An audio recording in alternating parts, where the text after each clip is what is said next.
The mountainous terrain of Silver Ridge cast long shadows over the winding railroad tracks, where a lone freight train thundered through the misty morning air. The small mining town, nestled in the heart of Colorado's rugged landscape, had always been a quiet place where the rhythmic sound of passing trains marked the hours. What happened next would expose a criminal empire, unravel a web of corruption, and show a group of ruthless outlaws just how dangerous an unassuming train engineer could be. Before we jump back in, tell us where you're tuning in from. And if this story touches you, make sure you're subscribed, because tomorrow I've saved something extra special for you. The outlaws thought they were threatening a simple railroad worker who spent his days guiding massive locomotives through the mountain passes. They had no idea they were about to cross paths with one of the most decorated special forces operators in military history. This is the story of how a gang of criminals made the worst mistake of their lives by targeting the wrong man. The town of Silver Ridge perched precariously on the edge of the Rockies, where sheer cliffs and dense forests created natural barriers against the outside world. The air was thin at this altitude, and winter still clung to the peaks even as spring touched the valleys below. The town itself was a collection of weathered buildings, their wooden facades telling stories of the mining boom that had built this place nearly a century ago.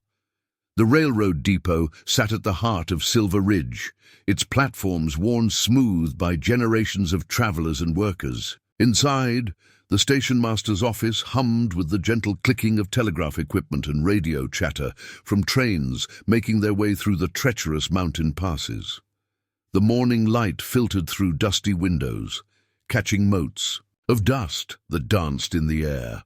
Marcus Stone sat in the engineer's cab of his locomotive, his weathered hands resting lightly on the controls. His face, lined with years of experience, betrayed nothing of his past. To anyone looking at him, he was just another railroad man, dedicated to his work and content with the solitary life of long hauls through the mountains. His grey hair and quiet demeanor made him almost invisible in a town full of hard-working people. The depot buzzed with activity as crews prepared for the day's runs. Marcus watched through the cab window as workers loaded cargo and checked manifests. His train, a massive beast of steel and power, would be hauling critical medical supplies through the mountains to communities cut off by recent landslides. It was the kind of mission Marcus took pride in, helping people who needed it most, but something felt off that morning.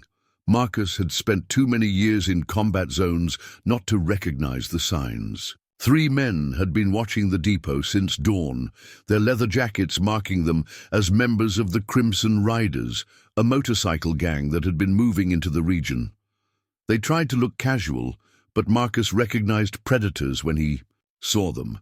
Sarah Chen, the depot's chief dispatcher, approached Marcus's locomotive with a stack of papers. Her quick stride and sharp eyes missed nothing, including the lurking strangers. "You see them too?" she asked quietly, handing up the manifests. Marcus nodded slightly, taking the papers. "3rd morning this week. They're not here for the scenery." Sarah's expression tightened. "There's been talk. The riders have been pushing into small towns along the rail line. Some say they're running more than just their bikes through these mountains." Before Marcus could respond, the 3 men began moving toward the locomotive. Their boots crunched on the gravel, an intentionally heavy tread meant to intimidate.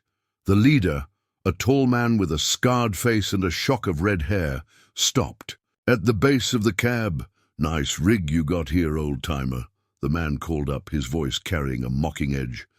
"Must be quite a responsibility, handling all that valuable cargo." Marcus kept his expression neutral, but his mind was already cataloguing details. The way they positioned themselves, the bulges under their jackets that suggested concealed weapons, the radio earpiece the leader was trying to hide beneath. His long hair. These weren't just gang members, they were organized, professional. "Just medical supplies today," Marcus replied evenly. "Nothing that would interest you folks?" The red-haired man smiled, but it didn't reach his eyes. "Everything interests us, friend, especially when it's rolling through our territory." He paused, letting the threat hang in the air. "Name's Hawk. My associates and I are going to be keeping a close eye on these tracks. Make sure everything runs smoothly." Marcus had heard threats delivered in dozens of languages across multiple continents. He'd faced down warlords and terrorists who thought they could intimidate their way to victory. These men were dangerous, yes, but they had no idea what kind of man they were threatening. "The railroad's been running just fine for 100 years without your help," Marcus said, his voice carrying just enough steel to make Hawk's smile falter. Slightly, one of Hawk's men, younger and clearly eager to prove himself, stepped forward. "Maybe you need a demonstration of why you should take us seriously, old man." His hand drifted toward his jacket. Marcus didn't move, but something in his eyes made the young man freeze. For just a moment, the facade of the simple train engineer cracked, and what showed through was something ancient and deadly. The young man took an involuntary step back. Hawk noticed the exchange, his eyes narrowing. "Easy, Jake. Our friend here just needs time to think about his situation. We'll be seeing you real soon." He turned to leave, then paused. "Oh, and if you're thinking of making trouble, remember, we know where everyone in this town lives. Would be a shame if anything happened to them." As the three men walked away, Sarah let out a breath she hadn't realized she was holding. "Marcus, what are we going to do? The sheriff's been bought off, and the state police are stretched too thin to help." Marcus watched the riders mount their motorcycles and roar away.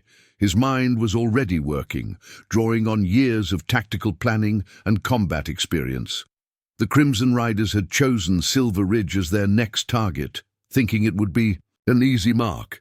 They were about to learn just how wrong they were. "We run the train as scheduled," Marcus said finally, "but I need you to do something for me. Pull everything you can find on unusual traffic patterns along this line over the last 6 months. Cargo manifests, scheduled changes, anything out of the ordinary." Sarah nodded, understanding dawning in her eyes. "You think they're using the railroad somehow?" "I think," Marcus said, his voice low and certain, "that they're about to regret ever setting foot in Silver Ridge." As Sarah hurried back to her office, Marcus began his pre-departure checks with mechanical precision. His hands moved over the controls automatically, while his mind worked on a different kind of mission planning. The Crimson Riders might control these mountains through fear and violence, but Marcus had spent years in places where fear was a constant companion. He had learned to use it, to turn it against those who wielded it as a weapon. The morning sun finally broke through the clouds, illuminating the snow-capped peaks that surrounded Silver Ridge. Marcus knew that somewhere in those mountains, the Crimson Riders were planning their next move. But so was he, and unlike them, he had spent a lifetime preparing for moments exactly like this. As Marcus guided his locomotive through the winding mountain passes, few would have guessed that the quiet engineer had once led some of the most dangerous missions in modern warfare. His weathered hands, now steady on the throttle, had once guided teams through hostile territories where a single mistake meant death. The cab of his locomotive, with its array of gauges and controls, was a far cry from the tactical operations, centers where he'd planned precision strikes and rescue missions. The afternoon sun filtered through the cab windows as Marcus checked his instruments. 20 years of railroad experience had taught him every curve, grade, and signal along this route. But it was his military training that noticed the subtle changes in the landscape, fresh tire tracks where there shouldn't be any, disturbed vegetation along the service roads, and the occasional glint of metal in the tree line that suggested surveillance. In the small apartment above Kelly's hardware store that he called home, Marcus kept a locked trunk that hadn't been opened in years. Inside lay the remnants of his former life, medals earned in classified operations, photographs of teams whose missions would never appear in history books, and documents detailing operations in places most people couldn't pronounce. But it was the leather-bound journal that held the real story. 25 years ago, Marcus had commanded Task Force Shadow, an elite unit specializing in dismantling criminal enterprises that threatened national security. His team had taken down drug cartels, weapons smugglers, and terrorist cells across 3 continents. Their last mission, the one that had finally led to his retirement, had cost him more than just his career. The mission dossier had seemed straightforward. A Romanian arms dealer moving Soviet-era weapons through the Carpathian Mountains. But someone had betrayed them. Marcus lost 3 of his best operators that night, including his younger brother James. The official report cited equipment failure, but Marcus knew better. The leak had come from within their own command structure, and the truth had been buried under layers of classified documents and bureaucratic silence. After that, Marcus had walked away. He'd found peace in the rhythmic sound of steel wheels, on rails, in the predictable patterns of train schedules and maintenance routines. Silver Ridge had welcomed him without questions, accepting the quiet man who kept to himself, but never hesitated to help a neighbor in need. Sarah's voice crackled over the radio, interrupting his thoughts. "Marcus, got those patterns you asked? Every last 6 months show some interesting anomalies. Cargo manifests don't match actual weights at checkpoints. Difference is always the same, exactly 2.5 tons. Marcus keyed his mic. "Which runs?" "That's the thing," Sarah replied. "It's always the midnight freight through Carson Pass. Manifest lists mining equipment, but way stations show more. And get this, Crimson Riders are always spotted in the area on those nights." Marcus processed this information with the same analytical precision he'd once used to plan combat operations. 2.5 tons, enough space for weapons, drugs, or both. Carson Pass was perfect for illegal transfers, remote, difficult to surveil, and with enough service roads for quick escape routes. Preparing and narrating this story took us a lot of time, so if you are enjoying it, subscribe to our channel. It means a lot to us. Now, back to the story. The radio crackled again. "There's more," Sarah continued. "Found some interesting financial records. Someone's been buying up land along the railroad, shell companies all leading back to a holding corporation called Mountain Crown Enterprises. Let me guess," Marcus said. "All purchases in the last 6 months?" "Yeah, and here's the kicker. Mountain Crown's CEO is a former military, discharged under suspicious circumstances. Name's Victor Crane." Marcus's hands tightened on the controls. Victor Crane, a name he hadn't heard in 15 years. Former Special Forces turned private military contractor with a reputation for taking contracts that legitimate companies wouldn't touch. The pieces were starting to fit together. The Crimson Riders weren't just a gang muscling in on small-town territory. They were the visible face of something much larger. Crane was using them as cover, building an infrastructure for moving illegal cargo through the mountains while maintaining plausible deniability. Marcus's train rounded a bend, revealing the sprawling vista of Eagle Valley below. Somewhere out there, Crane was building his empire, thinking himself untouchable. He probably didn't even remember the quiet engineer whose life he'd helped destroy 15 years ago. The radio came to life once more. "Marcus," Sarah's voice was tense, "just got word from Bill at the freight office. Tonight's Carson Pass run has been cancelled, cited track maintenance. But I checked. There's no maintenance scheduled." "They're changing patterns," Marcus replied. "They know we're watching. When's the next scheduled run through the pass?" "Tomorrow night. Manifest shows regular cargo, but they'll use it to move whatever they don't want us to see," Marcus finished. "They're getting bold, Sarah. That means they're either desperate or ready to make their big move." As the train descended into Eagle Valley, Marcus began formulating a plan. He'd need help.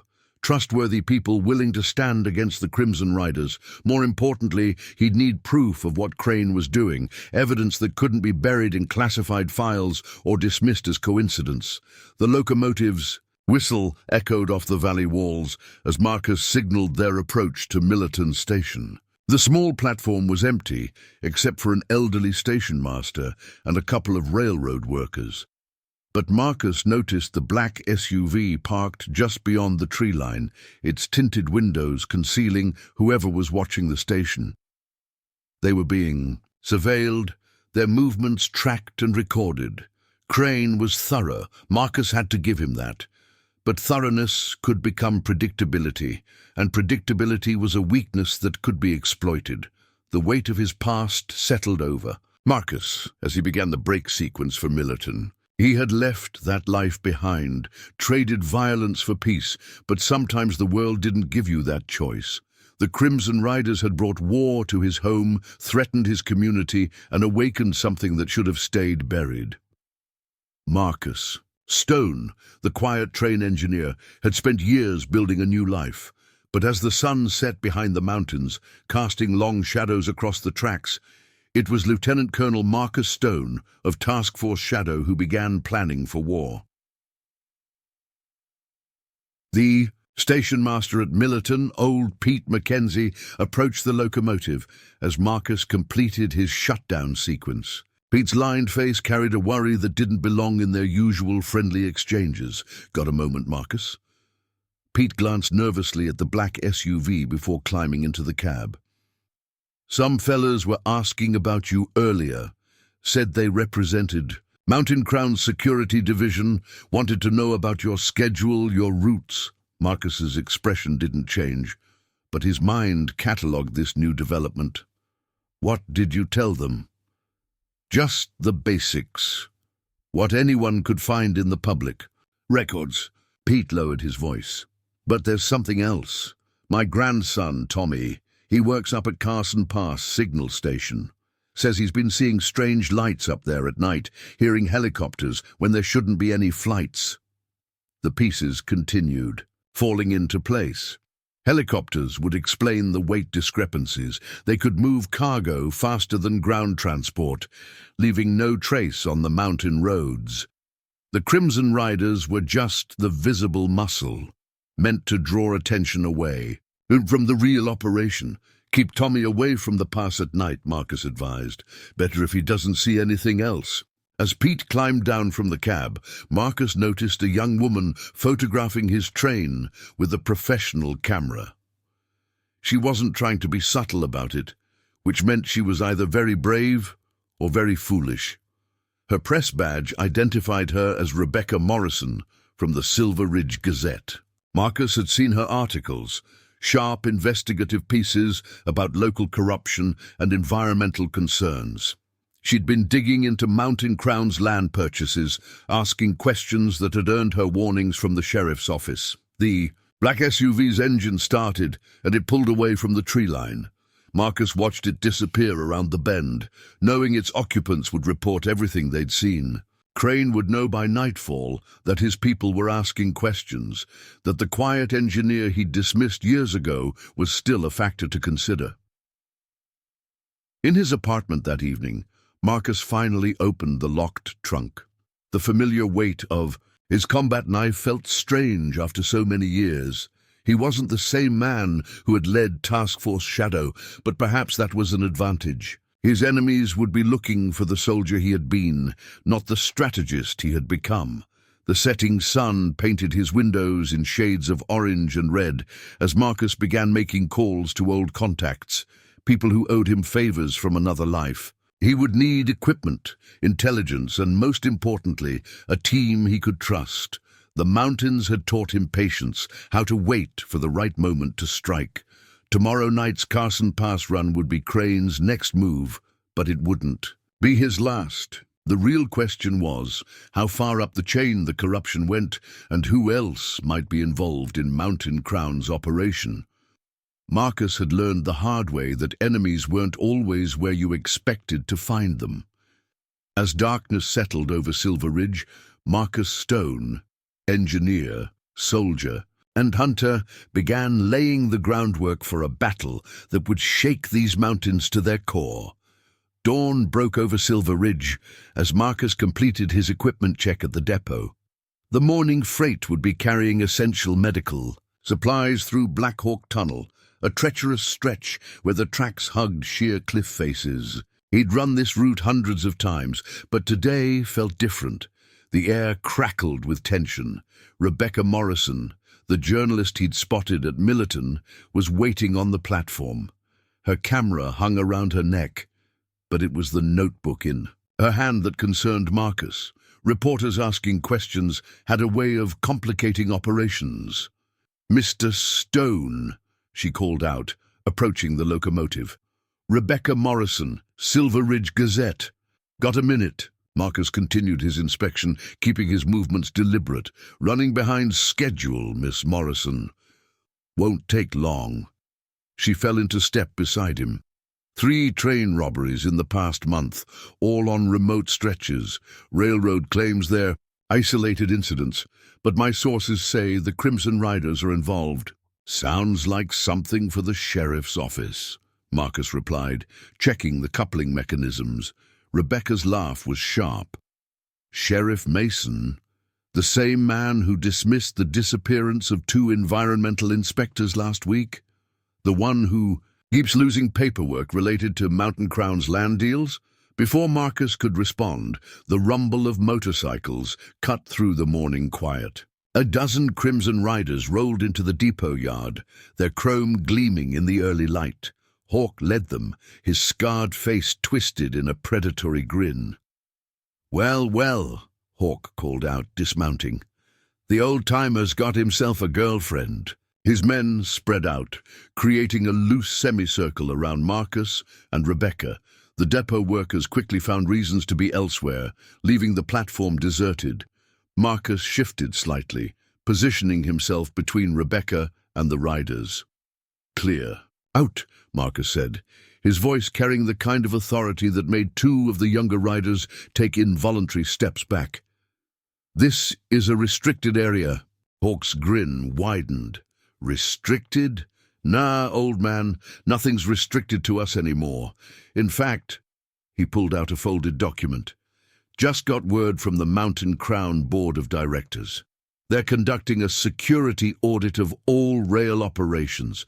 We're your new safety consultants." Rebecca raised her camera, but one of the riders stepped forward, reaching for it. Marcus moved faster than anyone expected, his hand catching the rider's wrist in a grip that made the man gasp.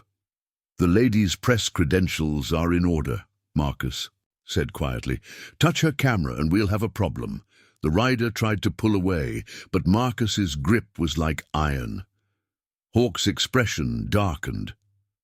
"Let him go, old man, or things get ugly real fast." Marcus released the rider, who stumbled back, rubbing his wrist. The tension in the air had shifted from threatening to dangerous. Rebecca had her notebook out, recording everything.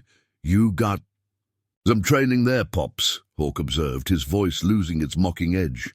"Military, maybe? Wouldn't have pegged you for a vet." "Just railroad safety courses," Marcus replied evenly. "They teach us how to handle unfriendly passengers." One of the riders, a massive man with a shaved head and prison tattoos, spat on the ground. "Boss, let's just waste him now. Send a message." "Not yet, Kruger." Hawk kept his eyes on Marcus. "Our employers want this handled professionally. For now," he turned to Rebecca, "as for you, sweetheart, writing stories can be dangerous. Lots of accidents happen in these mountains. Be a shame if you took a wrong turn on a dark night." Marcus's voice cut through the air like a blade. "That sounded like a threat, Mr. Hawk. Miss Morrison, I trust you got that on record?" Rebecca held up her phone, its recording light blinking. "Every word!" Hawk's face contorted with rage, but before he could respond, a sharp whistle pierced the air. Sarah Chen stood in the dispatch office doorway, her hand on the emergency alert system. "State police just radioed in," she announced loudly. "They're doing random security checks along the line today. Should be here any minute." It was a bluff, and a good one. The riders wouldn't risk a confrontation with state authorities, not when they were trying to maintain their legitimate cover. Hawk glared at Marcus, all pretense of civility gone. "This isn't over, old man. Not by a long shot." He turned to his men. "Mount up. We've got other business today." The riders roared out of the depot yard, leaving behind tire tracks and the acrid smell of exhaust. Rebecca was already scribbling in her notebook, her eyes bright with the scent of a story. "That was incredible," she said. "The way you handled them. That wasn't just railroad safety training, was it?" Marcus began climbing into his locomotive. "Miss Morrison, if you're smart, you'll drop this story. Some truths aren't worth dying for." "All truths are worth dying for, Mr. Stone. That's why I became a journalist." She held up her phone. "Besides, I've got what I need for now, but we'll talk again soon." As Rebecca walked away, Sarah approached the locomotive. "State police aren't really coming, are they?" Marcus shook his head. "Good thinking, though. Bought us some time." "Time for what?" "For them to make their next move." Marcus checked his watch. "The Carson Pass run is tonight. Whatever they're planning, it'll happen then." Sarah's expression was worried. "Marcus, I've been doing some digging. Mountain Crown isn't just buying land. They're buying people. Judge Hawkins, the county, commissioner, even some state officials. This goes deeper than we thought." "I know." Marcus started the locomotive's engine, feeling the powerful machine rumble to life. "But they made a mistake today. Hawk was too eager to show force, too quick to make threats. They're worried about something." "The press coverage?" "That's part of it, but there's more." Marcus thought about the document Hawk had flashed, the Mountain Crown security audit. "They're accelerating their timeline. Something spooked them." Sarah handed him the day's manifests. "Be careful out there. I don't trust those riders, legitimate paperwork or not." Marcus took the papers, his mind already gaming out scenarios. The Crimson Riders would be watching him now, looking for weaknesses. But they'd revealed weaknesses of their own: poor discipline, quick tempers, and a chain of command that valued intimidation over strategy. More importantly, they'd confirmed his suspicions about Mountain Crown's involvement. Victor Crane was using the riders as his public face, a layer of deniability between his corporation and the illegal operations along the rail line. But why Silver Ridge? Why these tracks? The answer had to lie in Carson Pass. Tonight's run would tell him more, but Marcus knew he was running out of time. The riders wouldn't stay professional for long, not after being humiliated in front of a reporter. And Rebecca's story, once published, would force Crane to take more direct action.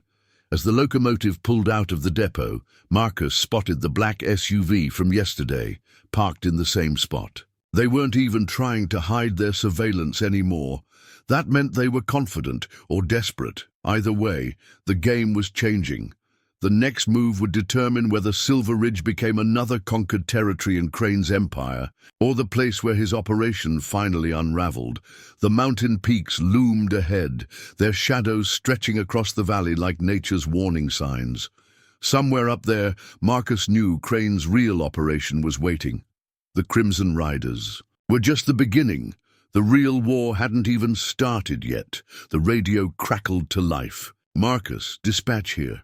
Got some unusual activity on the maintenance bands. Multiple crews are being called to Carson Pass, but nothing's showing in the official schedule." "Copy that," Marcus replied, his mind racing. "Who authorized the crews?" "That's just it.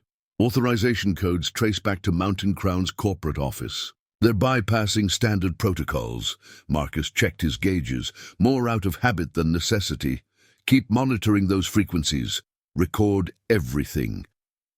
As the train wound through the narrow passages, Marcus spotted movement in the tree line. Motorcycles running parallel to the tracks, but staying just out of clear view. The riders were escorting him, making sure he knew he was being watched. At the next signal station, an unfamiliar maintenance crew was working on the tracks. Their uniforms bore the Mountain Crown logo, but their movements betrayed military training. The way they positioned themselves, maintaining clear lines of sight and defensive positions, These weren't ordinary railroad workers. Marcus slowed the train as required by protocol, using the moment to study the crew. One man caught his attention. Tall, athletic build, with the distinctive posture of special operations training. The man looked up, meeting Marcus's gaze with cold recognition. In that brief moment, Marcus identified him. Michael Torres, former Delta Force, now working as a private military contractor. The pieces clicked into place. Crane wasn't just hiring thugs. He was assembling a private army, using Mountain Crown's legitimate business operations as cover. The Crimson Riders were a smokescreen, drawing attention away from the real operators moving into position. "Dispatch, be advised," Marcus radioed. "We've got unauthorized personnel on the line. Might want to alert corporate security." Sarah's reply was immediate. "Already done, but Marcus, corporate security said they have no record of any Mountain Crown contractors operating in our sector today." "Document everything," Marcus instructed. "We're going to need proof later." As the train cleared the worksite, Marcus noticed Torres speaking into a radio, his eyes still tracking the locomotive. Whatever Crane was planning, it was bigger than simple cargo theft or drug running. You didn't deploy operators of Torres' caliber for routine criminal operations. The mountain shadows grew longer as afternoon approached. Marcus's tactical mind was already gaming out scenarios, identifying choke points and potential ambush locations. Tonight's Carson Pass run would be a test, not just of his abilities, but of how far Crane was willing to go to protect his operation. The real question was, what made these tracks so valuable that Crane would risk exposing his operation with such an overt show of force? The answer had to be worth more than just smuggling routes. Something in these mountains had drawn one of the most dangerous private military contractors in the world to a small railroad town, and Marcus intended to find out what it was. Even if it meant awakening the warrior he'd tried so hard to leave behind. The midnight freight to Carson Pass cast long shadows under the floodlights at Silver Ridge Depot. Marcus performed his final checks with practiced efficiency, his movements deliberate and unhurried despite the tension in the air. Tonight's cargo manifest listed mining equipment and industrial supplies, but he knew better than to trust paperwork anymore. Sarah emerged from the dispatch office, clutching a folder. "Just intercepted some encrypted communications on emergency frequencies. Someone's coordinating multiple teams along the route." Marcus took the folder, scanning the transcripts. The codes were military grade, using protocols he hadn't seen since his task force days. They're not even trying to hide it anymore. A sleek black helicopter passed overhead, its running lights dark. Mountain Crown's logo was barely visible. On its tail, Marcus tracked its trajectory. It was heading toward Carson Pass. "Rebecca's story hits tomorrow morning," Sarah said quietly. "Front-page exposé on Mountain Crown's connections to the Crimson Riders. She found financial links, shell companies, everything. She shouldn't have dug so deep." Marcus closed the folder. "Get word to her. She needs to leave town tonight." "They won't let that story run," the radio crackled with an unfamiliar voice. "Freight train 2247, be advised. Track maintenance ahead at marker 42. Prepare for hold the signal." Marcus keyed his radio. "Dispatch, confirm that maintenance order." Sarah's voice was tense. "Negative 2247. No scheduled maintenance on that stretch." "Copy that." Marcus started the locomotive's engine. "Keep monitoring frequencies. Something's happening tonight." As the train pulled out of the depot, Marcus noticed movement in his peripheral vision. The Crimson Riders were taking up positions along the route, their motorcycles dark and silent. But they weren't alone. Figures in tactical gear were setting up at key points, their movements betraying military precision. 20 minutes into the journey, Marcus's radio came alive with static, then a voice he hadn't heard in 15 years. "Hello, Colonel Stone, or should I say, Engineer Stone now?" Marcus's jaw tightened. "Victor, Still hiding behind other people's muscles? Crane's laugh was cold. Still playing the noble warrior? I've got to admit you had me fooled. All these years, I thought you'd actually become this simple railroad man. People change, Victor. But some things stay the same. Like your habit of leaving loose ends. Loose ends. Crane's voice hardened. Like your brother James? That wasn't personal, Marcus. He was compromised, asking too many questions about our Operation Desert Ghost contracts. Marcus's hands gripped the controls tighter. He discovered you were selling weapons to both sides, running a private war for profit. It was business, the same way this is business. Silver Ridge sits on something far more valuable than you. Realize, these tracks aren't just smuggling routes, they're the key to billions in untapped resources. A signal light ahead flashed red. Marcus knew it was false. His years of experience told him the track was clear. They were trying to force him to stop. The rare earth deposits, Marcus said, pieces clicking into place. The geological survey shows that the mountain crown is buried. That's why you're buying up land along the rail line. Smart as ever, Colonel. These mountains contain the largest untapped rare earth deposits in North America, critical minerals for electronics, weapons systems, everything the modern military needs. But the environmental regulations make mining impossible, unless you have friends in high places and a way to move product quietly. Marcus noticed movement ahead. Teams setting up barricades on the tracks. So the Crimson Riders, the smuggling, it's all coverage for your mining operation. Hide the real cargo among the illegal shipments. Give the man a prize. Crane's voice dripped with sarcasm. By the time anyone realizes what's happening, we'll control the entire supply chain. The military, tech companies, they'll all have to go through us. And anyone who gets in your way disappears, like those environmental inspectors last week. Accidents happen in these mountains, just like they're about to happen to you. The barricade ahead was solid, reinforced barriers designed to force a stop. Marcus saw the tactical teams moving into position, their weapons ready. Last chance, Marcus, Crane said. Stop the train. Walk away. You're good at that, aren't you? Walking away when things get complicated? Marcus's mind raced through scenarios, years of combat experience merging with his railroad knowledge. The barrier would derail him at this speed, but there was a maintenance siding ahead, rarely used, but still operational. You're right. Victor, I did walk away, but not because things were complicated. Marcus's hand moved to the switch controls. I walked away because men like you made me realize the fight wasn't over there. It was right here at home. The train approached the barricade at full speed. The tactical teams tensed, ready for the forced stop. At the last possible moment, Marcus threw the switch. The locomotive lurched onto the maintenance track, wheels screaming as it took the turn. Faster than designed. Impossible! Crane's voice cracked with rage. That siding was supposed to be locked.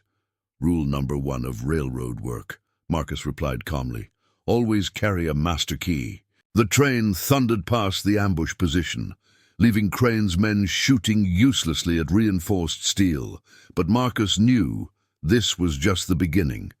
The maintenance track led deeper into the mountains, through territory even more treacherous than the main line. You can't run forever, Marcus, Crane snarled. These are my mountains now. Every tunnel, every bridge, every station, I own them all. That's where you're wrong, Victor. These mountains belong to the people of Silver Ridge, and unlike you, they're willing to fight for them. The radio went dead as the train entered a tunnel. Marcus used the moment to key his emergency frequency. Sarah, you copy? Here, Marcus. What's happening? Get word to Pete McKenzie at Millerton. Tell him to activate Protocol Echo. He'll know what it means. Then call Rebecca Morrison. Tell her to run the story now, digital edition. Crane needs to know we have proof. What about you? I'm taking the high route through the Thunder Basin. Crane's men will expect me to go low and slow. Time to show. Then why you don't corner a combat engineer in his own territory? The tunnel ended, revealing a maze of mountain tracks ahead. Marcus had spent years learning these routes, memorizing every switch and signal. Now that knowledge would become a weapon. Somewhere behind him, Crane was mobilizing his forces. The Crimson Riders would be converging on parallel roads, while the tactical teams deployed via helicopter. They thought they had him trapped in a maze of their own making, but they had forgotten one crucial detail. Before Marcus Stone was a soldier, before he led Task Force Shadow through the world's deadliest combat zones, he was a man who had fallen, in love with these mountains and the steel rails that wound through them. Tonight, those same rails would become his battlefield, and Victor Crane was about to learn why you never underestimate a man fighting for his home. Marcus switched frequencies. On his radio, accessing an encrypted channel he hadn't used in years. Nighthawk, actually, this is Shadow Lead. Authentication code Sierra Echo Alpha Lima 7. A moment of static, then a familiar voice responded. Authentication confirmed. Been a long time, Colonel. What's your situation? Got a private military force trying to seize control of critical infrastructure. Need satellite coverage of grid coordinates 44.7 north, 17.3 west. Looking for thermal signatures, particularly around abandoned mine entrances. Picking up multiple heat blooms, Nighthawk replied. Large-scale operations at 3 sites. Industrial equipment. Heavy security. Looks like unauthorized mining operations. Marcus processed this information as he guided the train through a particularly treacherous curve. Can you get eyes on their command and control? Primary comms center appears to be at the old Henderson mine. Multiple vehicles, helicopter pad. Got about 30 armed personnel on site. Send me the data package. And Nighthawk, thanks, I owe you. Just doing my job, Colonel. Besides, after what happened to James, let's just say some debts need paying. The encrypted channel crackled with incoming data. Marcus's military contacts might be old, but they were still active. And more importantly, they remembered who their real friends were. The train's headlight cut through the darkness ahead, illuminating the steep drops and narrow passes of Thunder Basin. This route was considered too dangerous for regular freight runs, but Marcus knew every inch of it. More importantly, he knew its secrets, the hidden maintenance sheds, the abandoned spurs that didn't appear on modern maps. Sarah's voice came through on the main channel. Marcus, got reports of multiple explosions at Carson Pass. They're trying to cut off your escape routes. Let them try. How's Rebecca? Stories live, already getting picked up by national news feeds. Crane's going to have a lot of explaining to do about those environmental violations. A helicopter roared overhead, searchlights stabbing through the darkness. Marcus cut his own lights, letting momentum and experience guide him through the familiar turns. The darkness would work in his favor. These tracks required intimate knowledge that couldn't be learned from maps. Sir, Nighthawk's voice returned. Thermal imaging shows they're moving forces to intercept you at Thunder Basin Bridge. Looks like they're setting up an ambush. Marcus allowed himself a grim smile. That's exactly what I wanted them to do. The pieces were falling into place. Crane's forces were predictable, relying on standard military tactics, but these mountains didn't play by military rules. They had their own laws, their own dangers, and Marcus had spent years learning to use them to his advantage. Thunder Basin Bridge loomed ahead, its steel framework barely visible in the moonlight. Marcus knew the ancient structure intimately. The 300 feet of century-old engineering spanning a gorge deep enough to swallow a freight train whole. In daylight, it was treacherous. At night, with Crane's forces waiting, it was a death trap. The helicopter's searchlights swept the area, revealing tactical teams positioned along both ends of the bridge. They had set up blockades, heavy weapons mounted and ready. Through his night vision scope, Marcus counted at least 20 operators in full combat gear. Target approaching, a voice crackled over the intercepted channels. All units, prepare to engage. Marcus reached beneath the control panel, retrieving a small device he'd installed years ago, a modified railroad signal controller. In his other life, it would have been called a tactical frequency disruptor. Here it was just insurance. Sarah, initiate protocol Thunderstrike. Marcus, that'll destroy the bridge. The railroad can be rebuilt.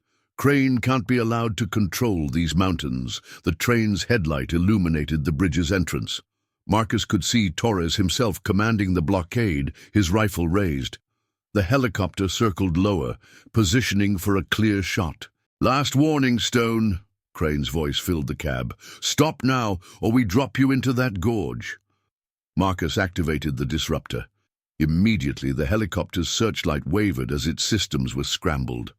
The tactical team's radio communications dissolved into static. In the confusion, Marcus threw the locomotive into full power. The train thundered onto the bridge at dangerous speed. Torres and his men opened fire, bullets sparking off the armored engine. But they hadn't anticipated Marcus's real plan. Years ago, Marcus had studied the bridge's structural weaknesses. He knew exactly where to place the small charges, not enough to destroy the bridge entirely, but sufficient to drop one section. The charges had been his backup plan, a last resort he hoped he'd never need. Clear the bridge, Torres shouted, finally realizing what was about to happen. His men scrambled as Marcus triggered the charges. The explosion was precise, surgical. A 20-foot section of track behind the locomotive collapsed into the gorge, taking several of Crane's men with it. The bridge groaned but held as Marcus's train cleared the far side, leaving the tactical team stranded and the helicopter unable to pursue through the narrow canyon. You just killed your own escape route, Crane raged over the emergency channel. There's nowhere left to run. Wrong again, Victor. I'm not running. Marcus switched frequencies. Nighthawk package delivery confirmed. Initiate Phase 2. Copy that, Colonel. Task force units are moving into position. The FBI has been notified about the illegal mining operations. Satellite footage of the bridge incident has already been uploaded. The train rounded a bend, revealing Silver Ridge's water tower silhouetted against the stars. Marcus had chosen this route carefully. It led straight through the heart of Crane's operation. Sarah, tell Rebecca to check her email. She'll find everything she needs about Operation Desert Ghost, including Victor's current activities. Military intelligence has been sitting on this for years, waiting for him to surface. Already done. She's broadcasting live from the newspaper. Office. The story's gone national. Crane's voice returned, but the arrogance was gone. You think exposure scares me? I own judges, politicians. You own nothing, Marcus cut in. Check your accounts, Victor. While you were chasing me through these mountains, federal agents were freezing Mountain Crown's assets. Those same judges and politicians are already making deals to save themselves. A new voice broke into the channel. Younger, angry. Hawk. Boss, we have problems. FBI's raiding our clubhouse. Police are picking up our guys all over town. Shut up, Crane snarled. Stone, I still have enough men to what? Kill me? Go ahead. But ask yourself, why did I choose this route? Why head deeper into your territory instead of running? For the state line. Silence filled the channel as realization dawned. Marcus wasn't running from Crane's forces. He was running through them, forcing them to reveal their positions, drawing them out of hiding. Every move they made was being tracked, recorded and transmitted to federal authorities. The train approached the Henderson mine, Crane's primary base of operations. Searchlights snapped on, illuminating the massive facility carved into the mountainside. Mining equipment worth millions stood idle, evidence of the illegal rare earth extraction. All units converge on Henderson, Crane ordered. Stop that train at all costs. Marcus checked his watch, right on schedule. The night sky erupted with light as military helicopters crested the ridge, their spotlights pinning Crane's forces in place.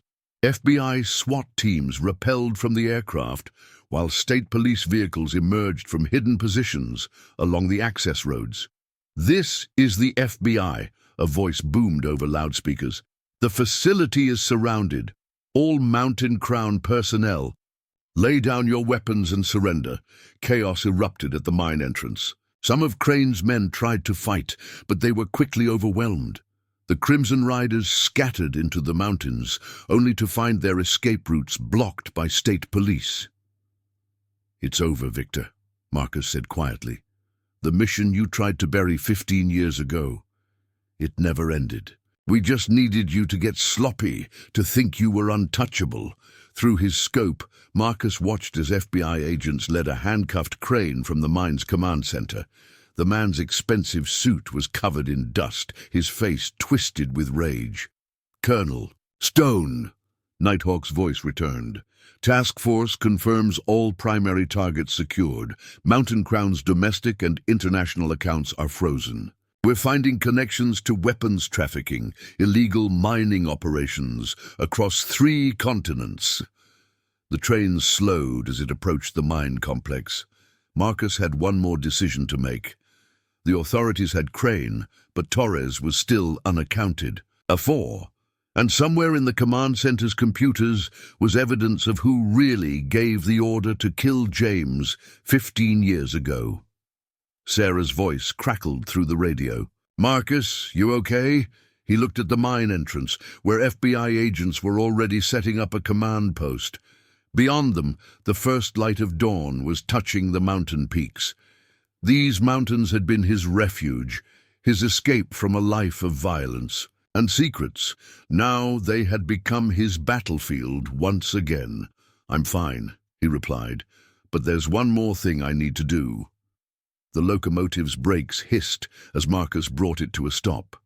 In the distance, he could hear more helicopters approaching, carrying federal investigators and forensics teams. Soon, this quiet mountain pass would be crawling with authorities, documenting Crane's crimes and unraveling his network. But for Marcus, this wasn't just about bringing down a criminal empire. It was about finishing what his brother had started. About protecting not just Silver Ridge, but all the small towns that men like Crane saw as nothing more than resources to be exploited. He reached for his radio one last time. The real work was just beginning. "Torres is headed for the secondary command center," Nighthawk reported. "Thermal imaging shows him moving through the mine's maintenance tunnels." Marcus grabbed his gear bag from beneath the control panel. Inside were remnants of his former life, tactical gear he'd hoped never to use again. "Any other hostiles with him?" "Negative. He's alone, but he's carrying something. Large case, probably containing data drives. The backup evidence. Torres would try to destroy anything that could implicate higher-level conspirators." Marcus couldn't let that happen, not when they were this close to uncovering who really ordered James's death. "Sarah, I'm leaving the train. Lock down the controls." "Marcus, wait. Local SWAT is en route. Let them handle it." "No time. Torres knows these tunnels. He'll be gone before they get here." Marcus moved swiftly through the pre-dawn darkness, using the mine's exterior maintenance ladder to access a ventilation shaft. His muscle memory took over years of combat training guiding his movements as he descended into the mountain's depths. The mine's backup command center had been built during the Cold War, designed as a communications bunker. Marcus had discovered its existence while studying the mountain's geological surveys. More importantly, he knew something Torres didn't. There was only one way out. The tunnel networks were a maze of steel and stone, but Marcus moved with purpose. He could hear Torres ahead, his footsteps echoing off the walls. The man was moving fast but making mistakes, choosing speed over stealth. "I've got movement ahead," Torres's voice crackled over the intercepted channels. "Someone's down here." Marcus switched off his tactical light, letting the darkness become his ally. The tunnels were pitch black, but he'd memorized their layout. Torres would be approaching the junction ahead, 3 tunnels converging at a central point. "You should have stayed on your train, Stone," Torres called out, his voice bouncing off the walls. "Some secrets are worth dying for." "Like Operation Desert Ghost?" Marcus's voice seemed to come from everywhere and nowhere. "Or the real reason Mountain Crown wanted these mining rights?" A burst of gunfire lit up the tunnel, bullets sparking off steel support beams. Marcus had already moved, using the sound of Torres's weapon to pinpoint his position. "You have no idea what you're involved in," Torres snarled. "Crane, he's nothing, a middleman. The real power," Marcus's voice cut through the darkness, "is back in Washington, in boardrooms and classified briefings. I know, Michael. I was there." More gunfire, more desperate now. Torres was realizing his mistake. He'd let himself be trapped in these tunnels, playing Marcus's game. "Then you know why this can't get out," Torres said. "The corporations, the military contracts. Do you know how many people would die if this evidence went public?" Like James died. Like those environmental inspectors. Silence filled the tunnels. Then Torres's laugh, bitter and cold. "Your brother was a fool. He thought exposing the weapons trades would change things. But the system's too big, too entrenched. You can't fight it. Watch me." Marcus moved like a shadow. Years of close quarters. Combat training taking over. Torres fired at the sound of movement, but he was shooting blind. The darkness that was supposed to be his escape route had become his prison. The fight was brief, brutal. Torres had skills, but Marcus had something more. The righteous anger of a man who had spent 15 years waiting for this moment. When it was over, Torres lay unconscious, the case containing the evidence secured. Nighthawk, package recovered. And in the cleanup team. As FBI agents flooded the tunnels, Marcus examined the case's contents. Hard drives, documents, everything needed to expose not just Mountain Crown's crimes, but the entire network of corporate and military corruption that had protected them. Dawn was breaking as Marcus emerged from the mine. Rebecca Morrison was there, camera recording as federal agents led Torres away. "You promised me a story," Marcus said, handing her the case. "Make it count." Rebecca's eyes widened as she realized what she was holding. "This is bigger than Mountain Crown, isn't it?" Marcus looked at the rising sun, thinking of his brother, of all the lives destroyed by men who valued profit over people. It always was. The question is, are you ready to tell the real story? The aftermath would shake foundations in Washington and Wall Street. But for Marcus, watching as Silver Ridge began to reclaim itself from Mountain Crown's shadow, the most important victory was simpler. These mountains, and the people who called them home, were finally free. Silver Ridge Railroad Depot buzzed with unusual activity as dawn broke over the mountains. Pete Mackenzie had called an emergency meeting of the town's railroad workers, and the maintenance shed was packed with faces both familiar and new.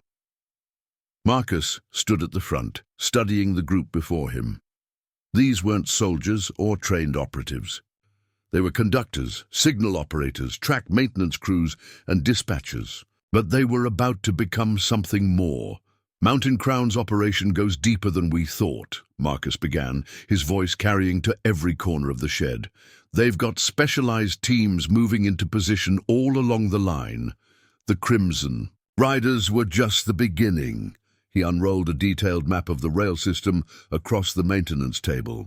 Red marks indicated known Mountain Crown positions, while blue circles showed vulnerable points along the route. Mike Chen, Sarah's father and the depot's chief mechanic for 30 years, stepped forward. His calloused hands traced the rail lines. "These are our homes, our livelihoods. We won't let them take that from us." "It's not just about the railroad anymore," Marcus continued. "The rare earth deposits they're mining illegally. They're contaminating water sources, destroying protected habitats. If they succeed, Silver Ridge becomes a toxic wasteland." Rebecca Morrison emerged from the crowd, her reporter's notebook in hand. "I've been documenting environmental violations, but Mountain Crown's lawyers bury everything in paperwork. Local officials are all on their payroll." "Then we go above them," a new voice called out. All heads turned to see Sheriff Deputy Claire Rodriguez in the doorway. She wasn't wearing her uniform. "I've been gathering evidence for months. The sheriff might be bought, but there are still some of us who remember our oath. Marcus nodded. To Claire, her presence changed things. Having law enforcement support, even unofficial, legitimized their resistance. We need to coordinate, work smart. They're expecting violence, chaos. We give them precision instead. The next hour was spent organizing teams. Mike Chen would lead the mechanical division, modifying locomotives and rail cars to Marcus's specifications. Sarah coordinated communications, setting up secure channels using old railroad frequencies Mountain Crown wouldn't think to monitor. Pete Mackenzie's grandson Tommy, despite his youth, proved invaluable. His work at the signal station had given him intimate knowledge of the mountain passes. There are maintenance tunnels from the old mining days, he explained, marking locations on the map. Not on any modern charts. We can move people and supplies without being seen. Claire brought more allies, 3 other deputies who had refused Mountain Crown's bribes. They would provide tactical support and legal coverage for what was to come. More importantly, they had access to police resources and channels. Rebecca set up an encrypted database, documenting everything. If this goes wrong, she said, the truth still gets out. Mountain Crown can't bury all of us. Marcus watched as the town came together, strangers becoming allies, neighbors becoming soldiers in their own way. It reminded him of his military days, but this was different. These people weren't fighting for orders or a paycheck. They were fighting for their home. We'll need eyes everywhere, he explained. Mountain Crown's forces are professional, but they don't know these mountains like we do. Every conductor, every maintenance worker becomes our reconnaissance. The depot's radio crackled with Sarah's voice. Marcus got movement on the eastern line. 3 unmarked vehicles heading toward Thunder Basin. They're setting up forward positions, Marcus noted. Preparing for something big. Claire studied. The map. My contacts in state police say Mountain Crown's filed for emergency rights to the rail line. They're claiming terrorist threats, trying to get federal authorization for private security forces. How long? Marcus asked. 48 hours at most. Once they have federal backing, they can bring in heavy weapons, military-grade equipment. Everything becomes legitimate security operations. The room fell silent as the implications sank. They weren't just fighting a corrupt corporation. They were racing against time. Here's what we need, Marcus began, his tactical mind formulating plans. Mike, I want every locomotive rigged for remote operation. Claire, get your people on patrol patterns, but stay visible. Let Mountain Crown think they know where all the law enforcement is. He turned to Tommy. Those maintenance tunnels, map them. Every entrance, every exit. They'll be our emergency routes and supply lines. Sarah raised her hand. I can coordinate with other stations down the line. There are people who've been waiting for a chance to fight back. Marcus nodded. Do it, but carefully. Mountain Crown has ears everywhere. Rebecca was already writing. I'll prepare multiple stories, release them simultaneously across different platforms. They won't be able to suppress them all. The meeting continued as plans were refined and assignments given. Marcus watched as ordinary citizens transformed into an organized resistance. Each person brought unique skills and knowledge, the kind that couldn't be replicated by Mountain Crown's hired guns. As the group dispersed, Claire lingered behind. You know they'll come at us hard. Mountain Crown doesn't tolerate resistance. That's what they're counting on, Marcus replied. They expect fear, submission. Instead, they'll find an entire town ready to fight back. Just like your military. Days, she asked. Marcus shook his head. This is different. In war, you're fighting an enemy you can identify. Here, the enemy could be anyone. The friendly face at the coffee shop, the new worker on the maintenance crew. Trust becomes a weapon, Claire understood. As a deputy, she'd watched Mountain Crown's influence spread through Silver Ridge like a cancer. We'll need more than just plans. We'll need hope. Hope is already here, Marcus said, gesturing to the now empty maintenance shed. Every person who showed up today knowing the risks, that's hope in action. The radio crackled again. Sarah's voice was urgent. Multiple signals on emergency bands. Mountain crowns moving up their timeline. Something's got them spooked. Marcus moved to the map, studying the positions they'd marked. They're not just spooked, they're desperate. Get everyone on alert. The next 24 hours will determine everything. Outside, the morning sun cast long shadows across the rail yard. Mountain Crown's forces were out there, watching, waiting, but they weren't. The only ones preparing for war. Silver Ridge was awakening, its people united by a common cause. The battle for the mountain passes was about to begin, and this time, Marcus wasn't fighting alone. He had something more powerful than tactical teams or military hardware. He had a community willing to risk everything to save their home. The question wasn't whether they could win. The question was how much Mountain Crown would lose before they realized they'd chosen the wrong town to threaten. As the meeting dispersed, Marcus pulled Mike Chen aside. "Your maintenance crews, how many have experience with demolitions?" Mike's eyes widened slightly. 3, maybe 4, old mining backgrounds. You're thinking what I'm thinking? Those abandoned tunnels aren't just for moving people. They're potential choke points. If Mountain Crown brings in heavy equipment, we can make sure it never reaches its destination, Mike finished. I know just the guys, brothers who worked silver mines before the crash. They know their explosives. Rebecca approached, her camera hanging at her side. "Got word from my editor. Mountain Crown's PR team is pushing back hard, trying to discredit our investigation. But they made a mistake. They're threatening legal action." "How is that a mistake?" Claire asked. "Because now other newspapers are interested. Nobody threatens journalists without raising red flags. I've got calls from 3 major networks wanting to know what Mountain Crown's trying to hide." Marcus nodded. The more attention on Silver Ridge, the harder it would be for Mountain Crown to operate in the shadows. "Keep pushing, but be careful. Victor Crane doesn't just file lawsuits when he's angry."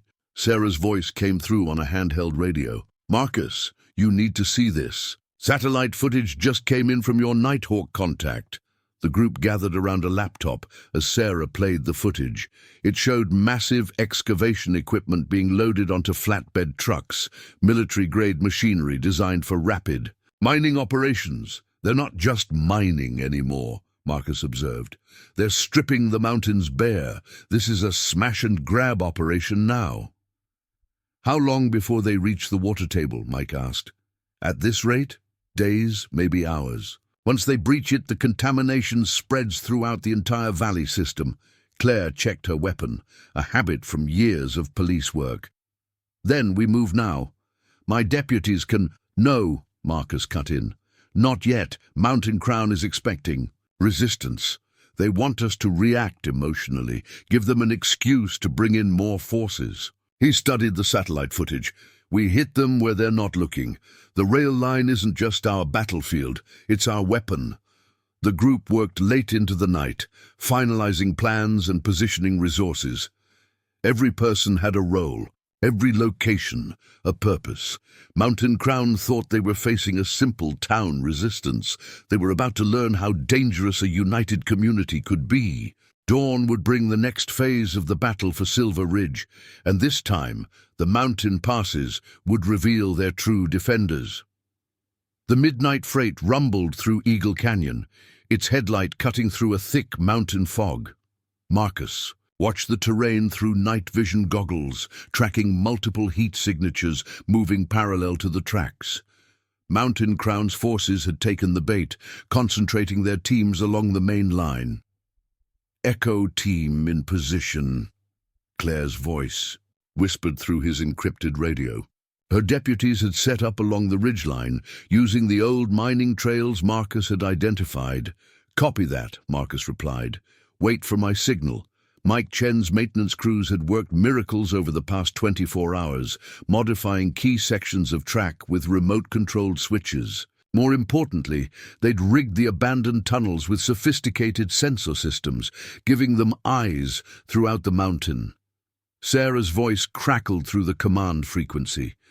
Multiple vehicles entering the western access road. Thermal. Signatures suggest heavy weapons. They're splitting their forces, Marcus observed, trying to box us in. He switched channels. Tommy, status on those maintenance tunnels? Ready, the young signal operator replied. Charges are set, just like you showed us. The train approached a sharp bend where the tracks hugged a sheer cliff face. Marcus spotted movement ahead, tactical teams setting up blocking positions. Through his scope, he recognized Torres's signature formation patterns. Contact front, Marcus transmitted. Primary force deploying. All teams hold positions. The radio clicked twice. Acknowledgement from Claire's teams. They drilled these. Protocols for hours, ensuring everyone knew their roles. Mountain Crown was about to learn the difference between having superior firepower and having superior knowledge of the terrain. A spotlight snapped on, illuminating the train. Freight 7-3 Alpha. This is Mountain Crown Security. Torres's voice boomed. You are entering a restricted zone. Stop your engine immediately. Marcus keyed his radio. Sarah, initiate protocol Echo. Suddenly, every signal light along the canyon flashed red. The tactical teams froze, momentarily confused by the unprecedented signal failure. In that instant of hesitation, Claire's deputies opened fire with high-powered spotlights, blinding the operators wearing night vision gear. Now, Tommy! The first explosion wasn't large, just enough to trigger a controlled rockslide behind the train, cutting off Mountain Crown's reinforcements. The tactical teams ahead scattered as Marcus engaged the locomotive's modified horn, broadcasting a subsonic pulse that played havoc with their communications equipment. They're running for the maintenance tunnels, Claire reported, just like you said they would. Marcus allowed himself a grim smile. Spring the trap. The maintenance tunnels, supposedly Mountain Crown's backup escape route, had been carefully prepared. As their forces rushed inside, they found themselves caught in a maze of false passages and dead ends. Emergency bulkheads, installed decades ago for mine safety, slammed shut, trapping entire teams in segregated sections. What the hell? Torres's voice crackled through the intercepted channels. These tunnels aren't on our maps. Welcome to Silver Ridge, Marcus transmitted on their frequency, where the mountains themselves fight back. The train pushed forward, its reinforced cowcatcher easily shoving aside the hastily erected barriers. Marcus had anticipated their standard operating procedures.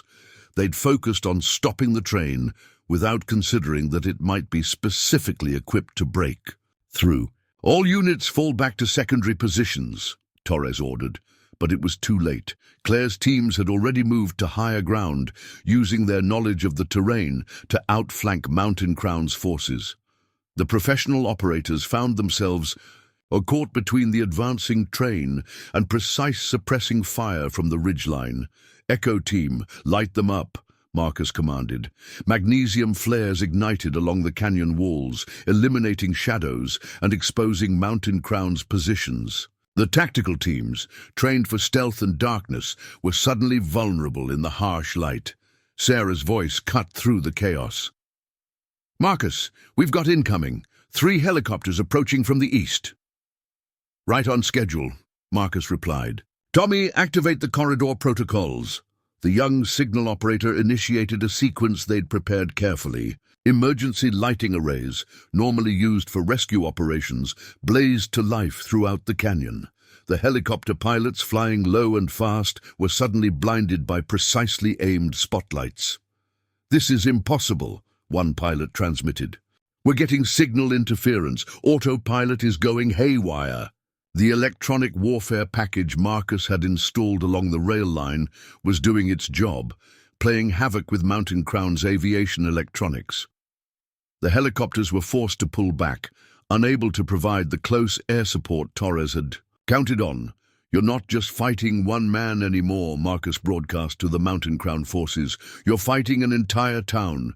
These are our mountains, our home. Last chance to withdraw. Torres's response was predictable.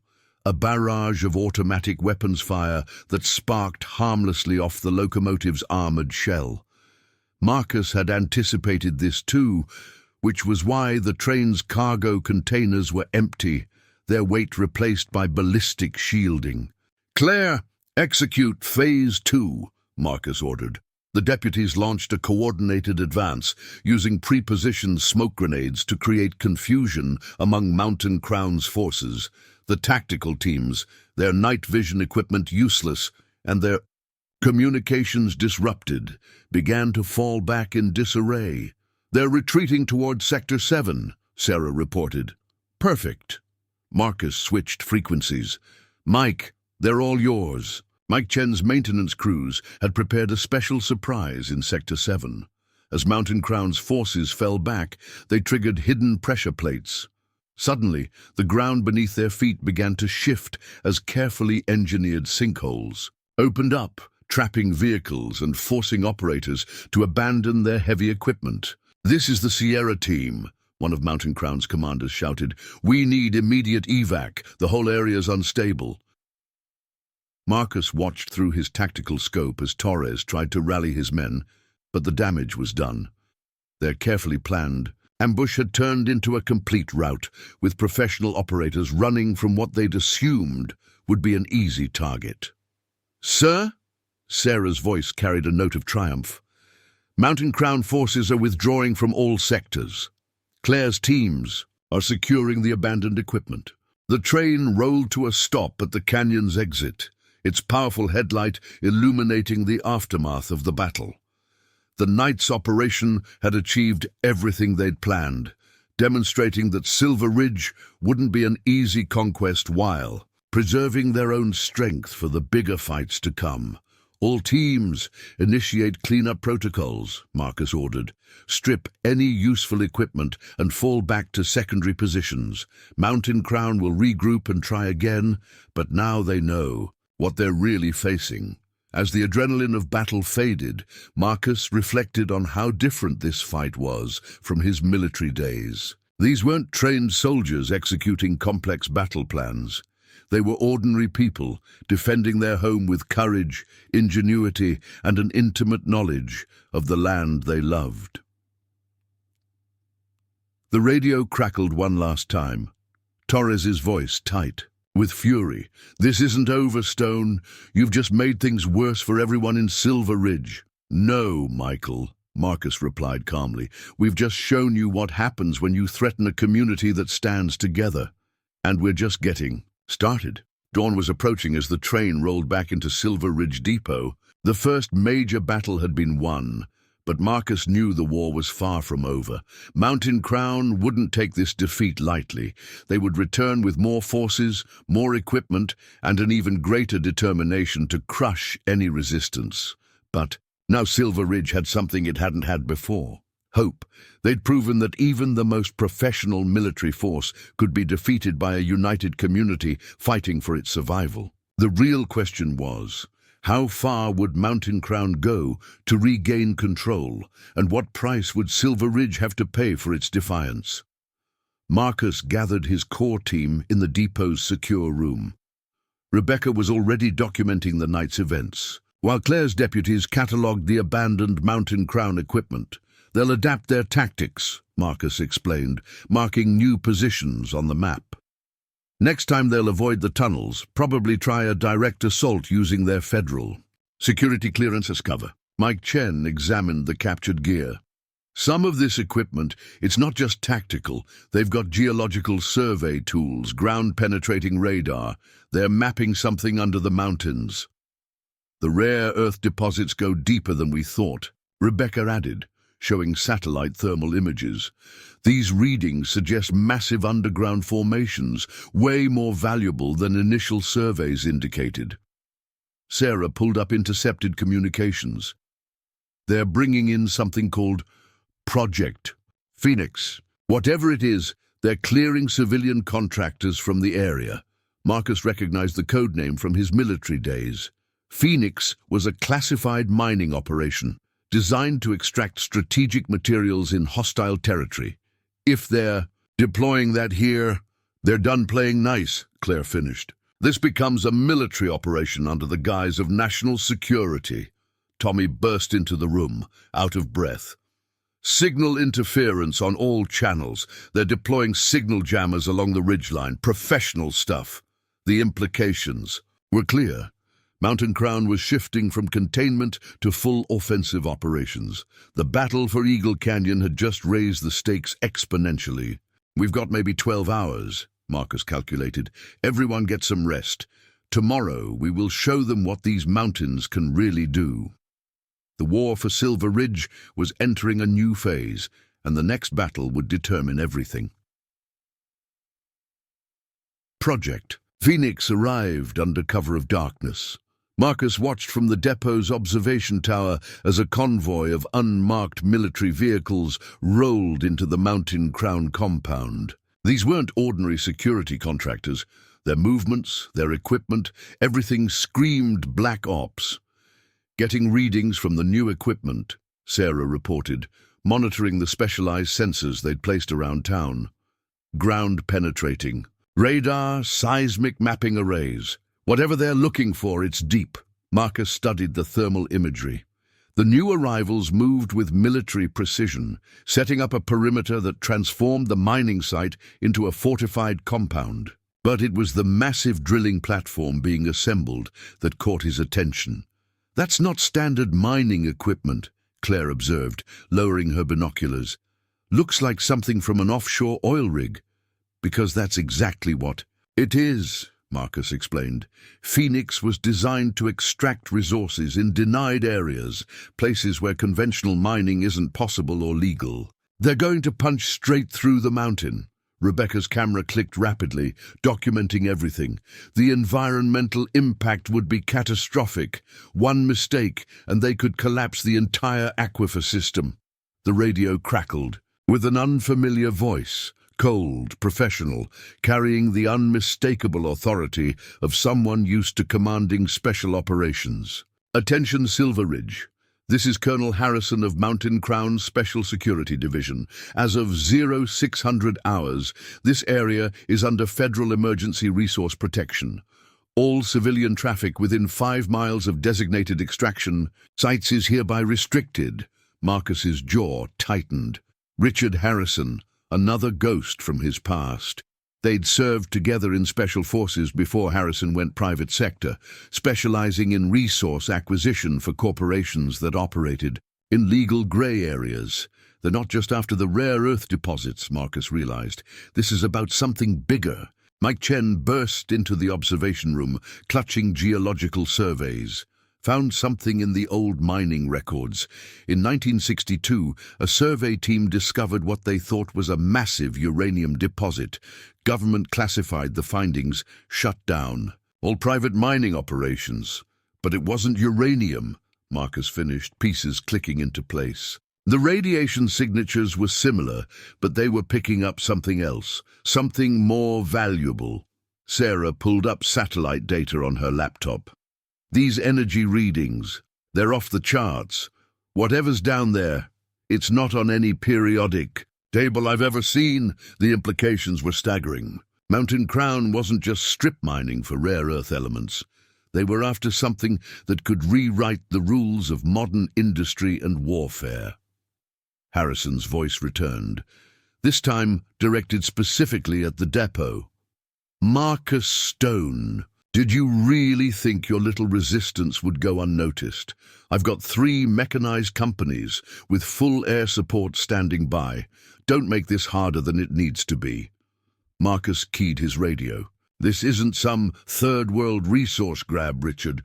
There are civilians here, families. Whatever Mountain Crown's paying you, it's not worth irradiating an entire watershed. Always the idealist, Harrison sneered. This is bigger than your little town. What we're after. It could change everything. National security, energy independence, military superiority. The kind of thing we used to fight for, remember? I remember following orders that got good people killed for corporate profits. Not anymore. A new sound filled the air, the distinctive whump of military helicopters. Black Hawks appeared over the ridge, modified with electronic warfare packages and weapon systems that definitely weren't civilian spec. Last chance, Marcus. Stand down, or I turn Silver Ridge into a cautionary tale. Marcus watched as more equipment rolled into town. Armored personnel carriers, mobile command posts, even a few pieces of hardware he didn't recognize. Harrison was bringing in enough firepower to wage a small war. Sarah, initiate blackout protocol, Marcus ordered. Throughout Silver Ridge, lights began going dark. Not just streets and buildings, but also the cellular networks, internet connections, everything that Mountain Crown could use to track movement or communicate with their forces. "They're trying to isolate us," Tommy reported from his signal station. "Military-grade communications jamming, drone surveillance, the works." "No," Marcus corrected. "They're trying to fight a conventional war in unconventional territory. That's their first mistake." Claire's deputies reported in from observation posts around town. Mountain Crown forces were establishing checkpoints, setting up sniper positions, turning Silver Ridge into an occupied zone, but they were missing something crucial. "They don't know about the substation tunnels," Mike Chen grinned. "My grandfather helped build them during the Cold War. Emergency evacuation routes that aren't on any official maps."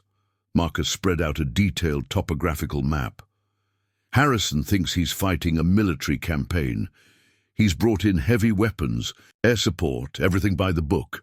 But books don't work in these mountains." Rebecca was already typing furiously on her laptop. "I've got contacts at major news outlets standing by. The moment Mountain Crown makes a move, this goes national.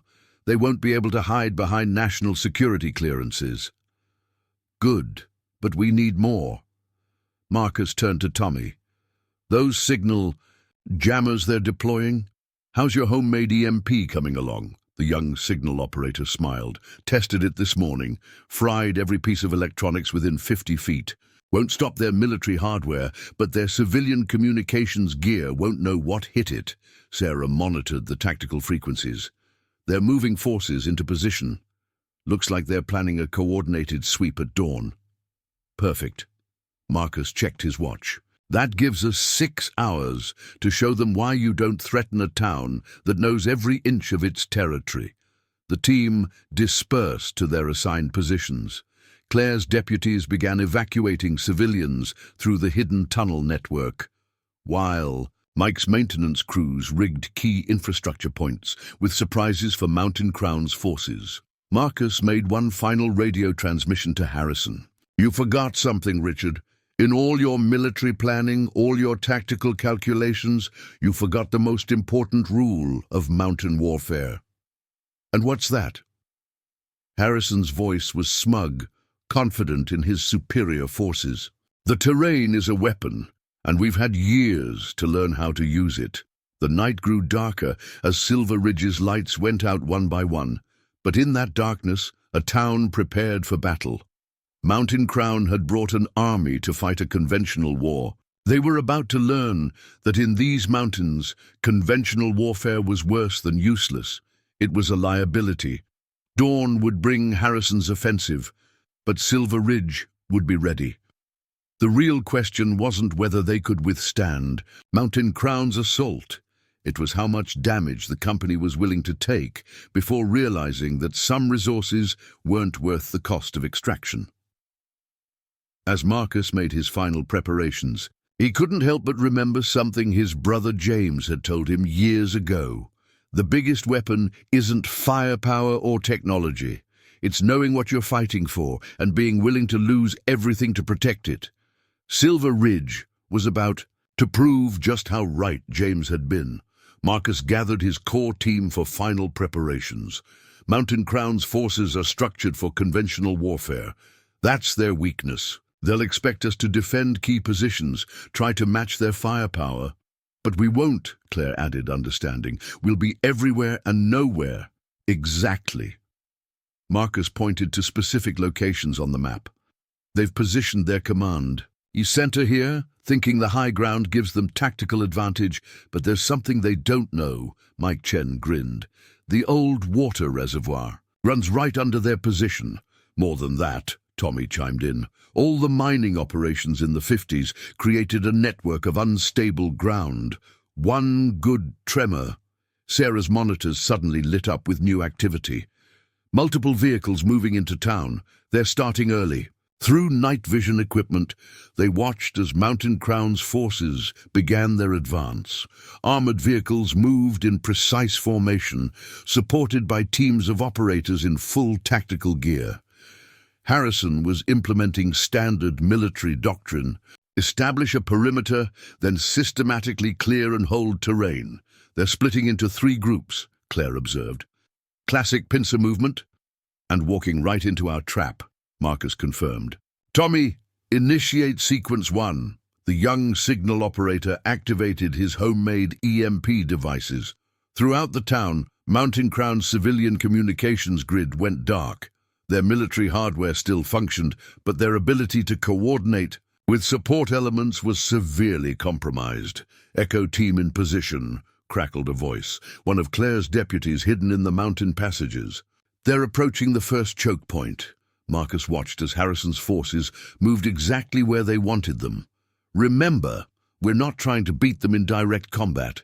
We're teaching them that every inch of these mountains has a price. The night was about to become very interesting indeed. The pre-dawn hours cast an eerie glow over Silver Ridge as Marcus studied the surveillance feeds. Mountain Crown's forces had established their forward operating base at the old mining complex, transforming it into a fortified compound. The massive drilling platform loomed over everything, its industrial bulk a stark contrast to the natural beauty of the mountains. Project Phoenix is fully operational, Sarah reported, analyzing data from their sensor network. They're starting deep scans of the mountain core. Whatever they're looking for, they'll reach it within hours. Marcus watched as Harrison's men positioned their heavy equipment.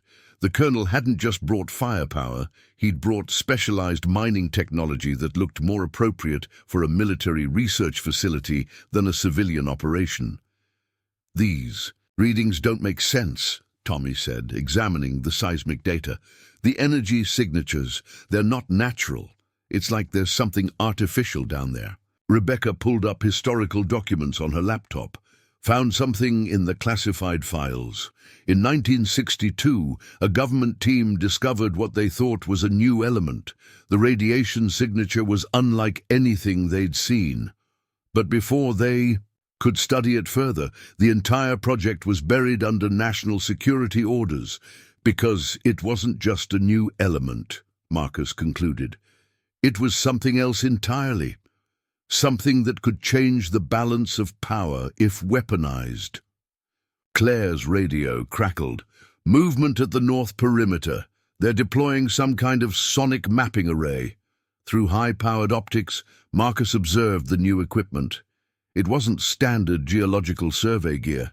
This was cutting-edge, military hardware, designed to penetrate deep into the Earth's crust. Harrison's not taking chances, Marcus noted. He's implementing a full-spectrum approach, ground-penetrating radar, seismic mapping, even experimental tech. They're not just looking for deposits anymore. Mike Chen emerged from the maintenance. Tunnels, his face grim. Found these in their abandoned equipment. He laid out several documents, technical specifications for something called Project Oracle.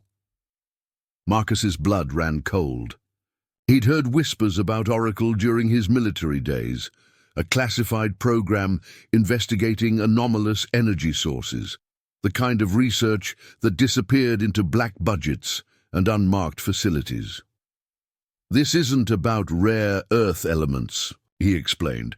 Mountain Crown found something in these mountains, something that was never supposed to be discovered. Sarah's monitors suddenly lit up with new data. Energy spike from the drilling platform. They're starting the main sequence. The Massive drill began to power up, its industrial whine echoing through the valley. But it wasn't just drilling equipment. Marcus recognized components that belonged on experimental weapon systems. They're not mining, he realized. They're trying to tap into whatever's down there, use it as some kind of power source. Rebecca was already documenting everything. If that energy source is what I think it is, a single mistake could trigger a chain reaction. The entire mountain range could become a radioactive hot zone. We need to shut them down, Claire insisted. My deputies are in position, but Harrison's brought in military-grade defenses. We can't get close to that platform. Marcus spread out. A detailed topographical map. We don't need to get close. The mountain will do the work for us. He pointed to specific geological features. These fault lines run directly under their position. The right pressure in the right places could trigger a controlled collapse, Mike finished. But we'd need precise timing, coordinated detonations. Tommy pulled up the signal monitoring station. I can rig the old mining charges to detonate on a synchronized frequency. But once we start, there's no stopping it. Marcus nodded. Harrison's counting on us to attack the platform directly. He fortified every surface approach, covering every angle. But he's forgotten something critical about mountain warfare. The real battle happens underground, Claire said, understanding dawning in her eyes. Exactly. While his forces are busy watching the surface, we'll let the mountain itself destroy their operation. Sarah's voice carried urgency. Marcus, you need to see this. New thermal signatures approaching from the south, military transport helicopters, heavy lift capacity. Through the monitors, they watched as massive cargo helicopters approached Mountain Crown's position. Their payload wasn't troops or supplies. It was components for something much larger. They're assembling a containment chamber, Marcus observed. Harrison's not just planning to tap the energy source. He's going to try to extract it entirely. The implications were staggering. If Mountain Crown succeeded in removing whatever lay beneath Silver Ridge, they'd possess something beyond current scientific understanding. The potential for weaponization was incalculable. Time frame? Marcus asked. At their current drilling. Rate, they'll reach the primary deposit in 3 hours, Sarah calculated. Once the containment chamber is assembled, maybe another 2 hours to prepare for extraction. Marcus checked his watch. Then we have 5 hours to stop them. After that, either Mountain Crown gets their hands on something that should never see the light of day, or their mistake turns these mountains into a radioactive wasteland. The team gathered around the planning table as Marcus outlined the operation. It would require precise timing, perfect coordination, and more than a little luck. But they had one advantage Harrison couldn't match: intimate knowledge of the mountain's secrets. Tommy! Start programming the detonation sequences. Mike, get your crews in position to trigger the fault lines. Claire, your deputies need to be ready to evacuate any civilians still in the blast radius. Rebecca held up her camera. What about documentation? The world needs to know what really happened here. Set up remote cameras, Marcus instructed, but stay clear of the blast zones. When this goes down, Mountain Crown won't have time for surgical precision. They'll use everything they've got. The team dispersed to their assignments, each person carrying a piece of the plan that would determine Silver Ridge's fate. Marcus remained at the command center, studying the thermal images of Mountain Crown's operation. Harrison had brought an army to fight a conventional war. He had air support, armor, special operations teams, everything modern military doctrine prescribed. But he'd made a crucial mistake. He'd forgotten that mountains had their own rules, their own ways of fighting back. And Marcus Stone, former Special Forces operator turned railroad engineer, knew exactly how to wake those ancient forces. The war for Silver Ridge was about to enter its final phase, and the mountains themselves would decide the victor. Sarah's equipment picked up new transmissions from the Mountain Crown compound. They're bringing in something else, military transport, heavily shielded. Whatever's inside is putting out enough radiation to scramble our sensors. Marcus studied the new arrival through his tactical scope. The transport was unlike anything he'd seen before, a hybrid of military hardware and scientific equipment. They're preparing for containment failure. Harrison knows the risks of what they're about to attempt. Got movement in the tunnels, Tommy reported. Their ground teams are placing some kind of sensor array. Looks like they're mapping the cave system. Let them, Marcus replied. The more time they spend underground, the better our chances of trapping them there. Mike Chen appeared with updated geological surveys. Found something interesting. The 1962 government team, they didn't just find strange energy readings. They encountered some kind of natural phenomenon. Their instruments went haywire and 3 researchers disappeared without a trace. Rebecca was already connecting dots on her laptop. The official report was buried, but I found references in other classified files. Whatever's down there, it's not just radioactive, it's active, like it responds to attempts to study it. That's why Harrison brought in Project Oracle, Marcus realized. They're not just trying to extract a power source. They're trying to contain something that might be alive. Claire's radio crackled with urgent reports from her observers. Mountain Crown's forces were establishing a new security perimeter, much wider than standard military doctrine would suggest. They weren't just protecting their operation. They were preparing for something to break free. We can't let them reach that energy source, Marcus decided. Whatever it is, if it's powerful enough to require this level of containment, it's too dangerous to risk Mountain Crown weaponizing it. The team gathered around the central planning table one final time. The next few hours would determine not just the fate of Silver Ridge, but potentially the safety of the entire region. Harrison's forces had the equipment and manpower, but Silver Ridge had something more valuable, the wisdom to know that some powers were never meant to be controlled.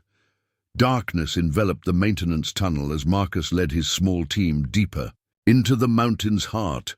The passage, barely wide enough for 2 people, dated back to the original mining operations. Their footsteps echoed off worn stone walls, each sound a potential betrayal of their position. Thermal imaging shows 3 patrol teams above us, Sarah's voice whispered through their encrypted comms. They're using some kind of advanced motion sensors, but they're calibrated for surface movement. Marcus paused at a junction, consulting the ancient mining maps Mike Chen had provided. The tunnel network was a maze, but certain passages led directly beneath Mountain Crown's drilling platform. More importantly, they ran through the geological fault lines that could bring the entire operation crashing down. Claire moved silently beside him, her police training adapted to this underground warfare. 2 of her most trusted deputies followed, carrying specialized equipment designed to interfere with Mountain Crown's sensor arrays. Energy readings are spiking, Tommy reported from his monitoring station. Whatever they're drilling towards, it's reacting to their presence. Through the rock, they could feel the vibration of the massive drilling platform. Mountain Crown's operation had accelerated, pushing their equipment to dangerous limits. Harrison was getting desperate. Movement ahead, Claire whispered, her thermal scope revealing heat signatures in a parallel tunnel. Looks like their survey team. Marcus signaled the group to hold position. Through gaps in the ancient rock, they watched as Mountain Crown operators swept the adjacent passage with handheld sensors. Their equipment was cutting-edge military tech, but it had one crucial weakness. It wasn't designed for the unique mineral composition of these mountains. They're using standard spectrum analysis, Marcus observed. These rocks contain enough rare earth elements to create false readings. That's why they haven't found what they're looking for. The survey team passed without detecting them, their boots crunching on loose stone. Once the sound faded, Marcus led his team deeper into the mountain's maze. The temperature dropped as they descended, the air growing thick with mineral dust. Their objective lay ahead, a natural chamber that Mike's geological surveys suggested sat directly beneath Mountain Crown's drilling operation. "Status update," Marcus whispered into his comm. "Primary charges are set," Mike responded. "We've rigged the fault lines exactly as you specified. One signal from you, and the whole system collapses." Sarah's voice cut in urgently. "Marcus, they've changed drilling patterns. They're not just going straight down anymore. They're creating some kind of containment grid. Harrison's trying to trap something." The tunnel opened into a larger cavern, its walls glittering with strange minerals. But it was the center of the chamber that caught their attention.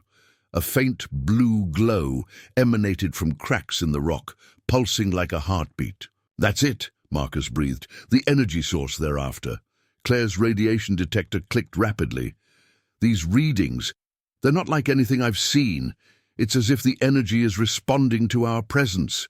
Marcus approached the glowing fissures carefully. The stone around them was warm to the touch, vibrating with an energy that felt almost alive. This was what the 1962 research team had discovered, something that defied conventional science.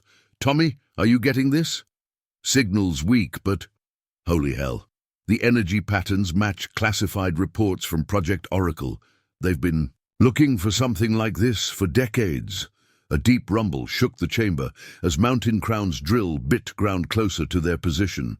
Dust and small rocks showered from the ceiling. "Time's running out," Claire warned. "If we're going to stop them, it has to be now." Marcus pulled specialized charges from his pack, devices designed to trigger the fault lines in a precise sequence. But as he worked, the blue glow intensified, reacting to the presence of the explosives. "Energy spike!" Sarah's voice was urgent. "Whatever's down there, it's becoming unstable. Harrison's drilling must be agitating it." Through the rock, they could hear the drilling platform's engines straining as Mountain Crown pushed them beyond safe limits. Harrison was so close to his goal, he could taste it, safety protocols forgotten in his desperation. "All teams, clear the tunnels," Marcus ordered. "We've got one shot at this." As his team retreated, Marcus placed the final charge. The blue glow had become almost blinding, the energy source responding to the imminent threat of Mountain Crown's approach. "Marcus," Harrison's voice suddenly filled their comms. "I know you're down there. You think you're protecting something, but you don't understand what's at stake. This energy source, it could revolutionize everything. Unlimited power, weapons beyond imagination. That's exactly why it needs to stay buried," Marcus replied, setting the detonator. "Some forces aren't meant to be controlled." "Control?" Harrison laughed. "We're past control. This energy source, it's not just powerful, it's conscious. We've been tracking its responses, studying its behavior. It's been waiting, Marcus, waiting for someone to set it free." The drilling platform's vibrations reached a fever pitch. Through cracks in the ceiling, Marcus could see the massive bit breaking through, sending cascades of rock and dust into the chamber. "Last chance, Richard. Pull back, or I bring this whole mountain down." "You don't have the guts," Harrison snarled. "You never did. That's why you walked away after James died. You knew what we'd discovered, but you didn't have the courage to face it." Marcus thought of his brother, of the classified reports that had hinted at something extraordinary hidden in these mountains. James had died, trying to prevent this very moment. "You're wrong," Marcus said quietly. "I walked away because I understood something you never will. Some powers belong to the earth itself. Try to take them, and they take you instead." The blue glow surged, responding to his words. The energy source wasn't just powerful. It was ancient, aware, and it had chosen this moment to reveal its true nature. "Now!" Marcus commanded. The charges detonated in precise sequence, triggering the fault lines exactly as planned. But something else happened, something they hadn't anticipated. The energy source itself reacted, its power amplifying the controlled collapse into something far more dramatic. The mountain seemed to come alive, rock and earth moving with purpose rather than mere geological forces. Harrison's drilling platform, his containment grid, all his carefully planned technology meant nothing against this awakened power. "What have you done?" Harrison's voice was filled with terror as his operation literally crumbled around him. Marcus and his team raced through the collapsing tunnels, guided by Sarah's desperate directions through the chaos. Behind them, Mountain Crown's ambitious project disappeared into the mountain's depths, taking its dangerous secrets with it. They emerged into pre-dawn light to find Silver Ridge transformed. The drilling platform was gone, swallowed by the earth. Itself, Harrison's forces scattered, their weapons useless against the mountain's raw power. But where the platform had stood, a single fissure remained, glowing with that strange blue light. It pulsed once like a farewell, then faded away. The mountain had protected its own. "Energy readings are dropping," Tommy reported. "Whatever it was, it's gone deeper, beyond anyone's reach." Marcus watched as federal authorities swarmed the site, responding to Rebecca's broadcast evidence of Mountain Crown's illegal operation. Harrison and his core team were already in custody, their dreams of weaponizing the mountain's power shattered. But Marcus knew the truth would never appear in any official report. How could they explain an energy source that responded to human intention, a mountain that chose its own defenders? The sun rose over Silver Ridge, revealing a town forever changed by its brush with forces beyond human understanding. They had faced down a private army, protected their home, and in doing so, become guardians of something far more precious than rare earth elements or military power. "What do we tell people?" Claire asked, watching as cleanup crews began arriving. Marcus smiled slightly. "The truth. That these mountains belong to themselves, and some powers are best left in nature's hands." The war for Silver Ridge was over, but its legacy would live on in the hearts of those who had learned that true strength comes not from controlling power, but from knowing when to let it remain wild and free. The mountain's response had left Mountain Crown's operation in ruins, but Marcus knew their work wasn't finished. The remaining energy readings, though faint, suggested the presence was merely dormant, not gone. "Satellite imagery shows unusual thermal patterns," Sarah reported.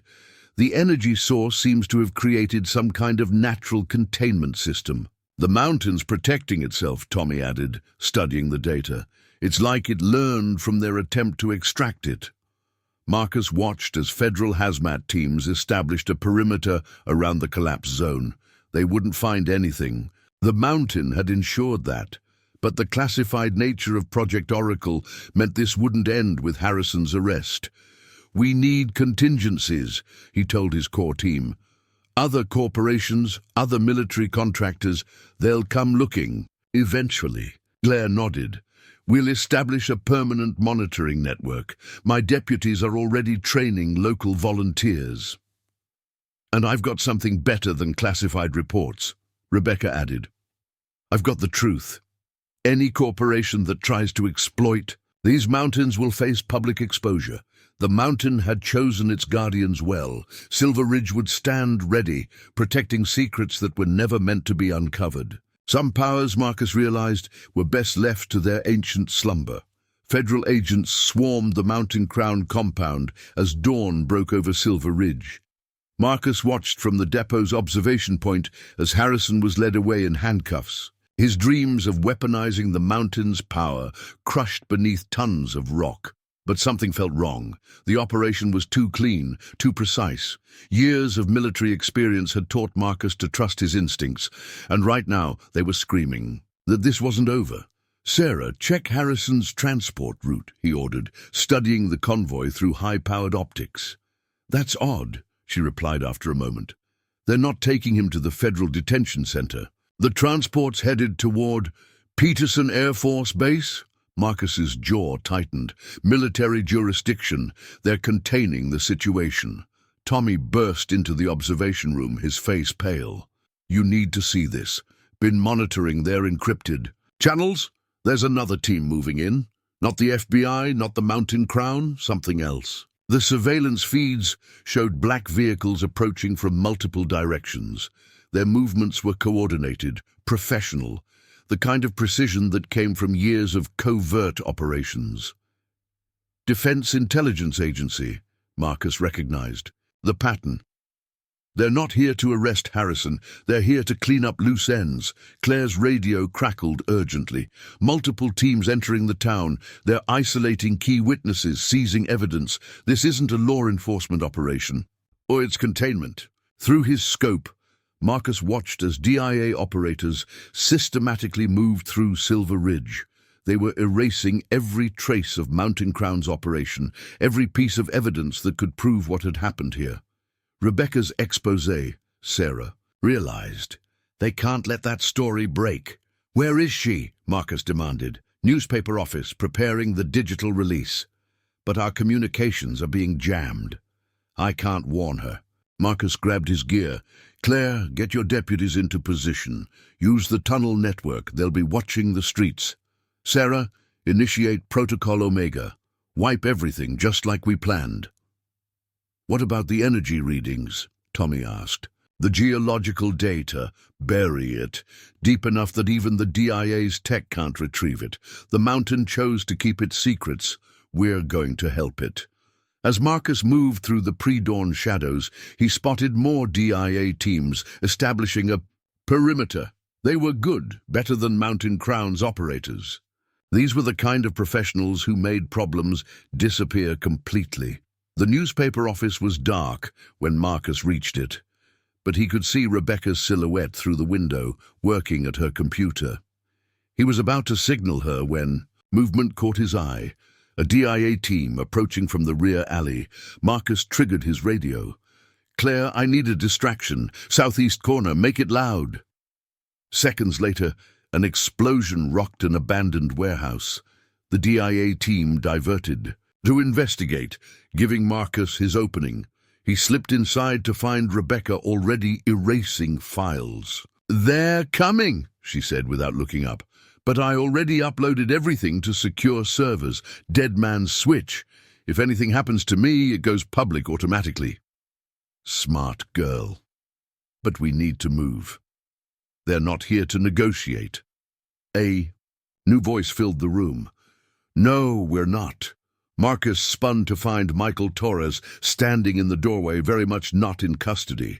The former Delta operator held a pistol equipped with a suppressor. You're working for them, Marcus said, the pieces clicking into place. Mountain Crown, the private security contracts, it was all a cover. Torres smiled coldly. Project Oracle never ended, Marcus. The government's been searching for energy sources like this for decades. Mountain Crown was just our latest attempt to access it legally. And now we do it the old way. Clean site, eliminate witnesses, classified operation, maybe an unfortunate industrial accident that contaminates the whole area. No one asks questions about a quarantine zone. Marcus shifted slightly, positioning himself between Torres and Rebecca. The mountain won't let you. You saw what happened to Harrison's operation. We learned from his mistakes. Better containment protocols, specialized equipment. The energy source might be conscious, but it's still bound by physical laws. We just need to understand them. And the town? The people? Torres shrugged. Acceptable losses, national security and all that, nothing personal. It never is with you people. Marcus's voice was cold. That's why you lose. The lights went out suddenly. Sarah implementing Protocol Omega, shutting down the town's power grid. In the moment of darkness, Marcus moved. The fight was swift, brutal. Torres was good, but Marcus had learned new tricks since his military days. More importantly, he was fighting for something larger than classified projects and government secrets. When emergency power kicked in, Torres lay unconscious, and Rebecca's computer was empty, its data safely transmitted to dozens of secure locations.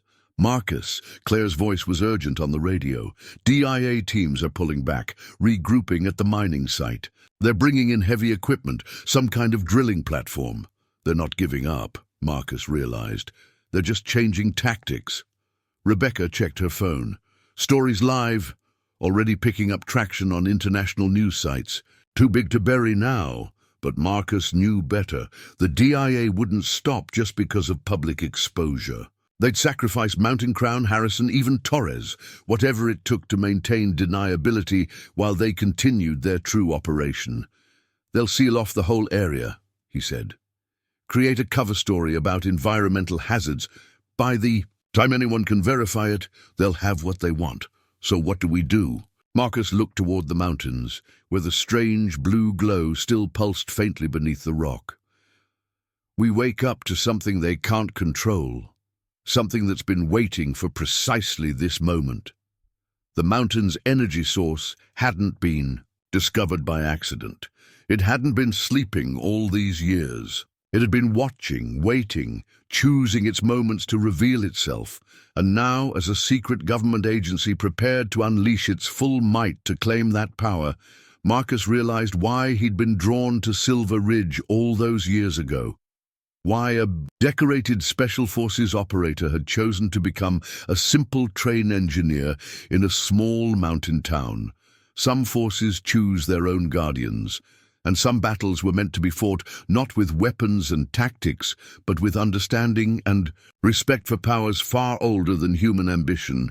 The real war for Silver Ridge was about to begin.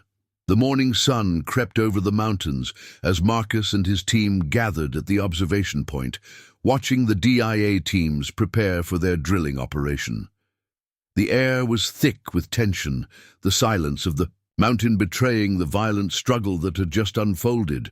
Rebecca's exposé was out, but that alone wouldn't stop the juggernaut bearing down on Silver Ridge. "This isn't just about the energy," Marcus said quietly, his eyes narrowing, "on the equipment being unloaded. They've been here before trying to get this, but something changed." Tommy looked uneasy. "You mean the mountain's energy is waking up?" Marcus nodded. "Not just waking up. Responding. And this time it's not just about extracting power, it's about containment. They're planning to imprison him." Sarah stepped forward, her eyes scanning the encrypted comms again. "There's a new directive. They've brought in an entire geological team. They're not just drilling for energy, they're studying how to bind it, control it completely." "So it's a race," Claire said, her voice steady but with an edge of urgency. "We have to act before they figure it out." "Exactly," Marcus replied. "We can't stop them by force. We're outnumbered, and they'll keep coming. But the mountain, it doesn't work like they think, and they're not ready for it." Rebecca looked at Marcus, her face grim, but resolute. "I've seen enough of these kinds of operations to know they'll burn Silver Ridge to the ground if it means covering their tracks. We need to make sure the truth stays out there. But they're good. They won't leave any witnesses." "We can't be witnesses," Marcus said. "We need to be a problem they can't ignore." Marcus turned to Sarah. "Can you access their drill site systems, override them, set something up that'll make their operation stall out, give us time to mobilize?"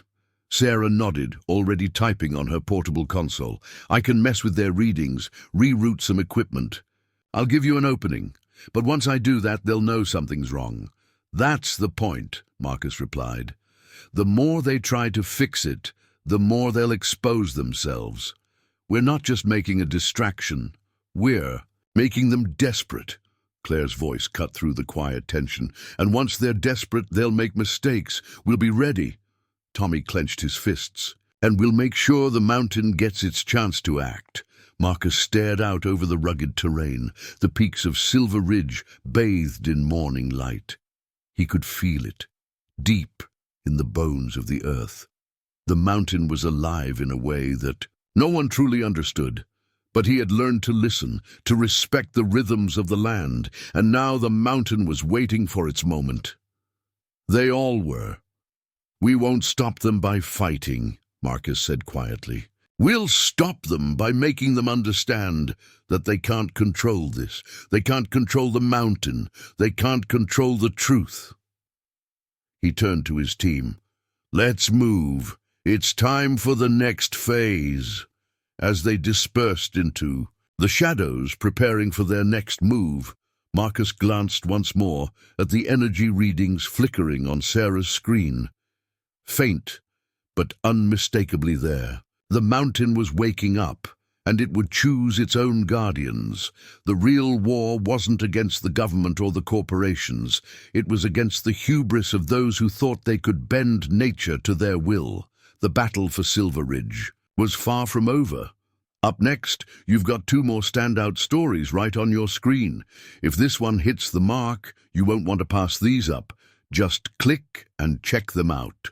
And don't forget to subscribe and turn on the notification bell so you don't miss any upload from us.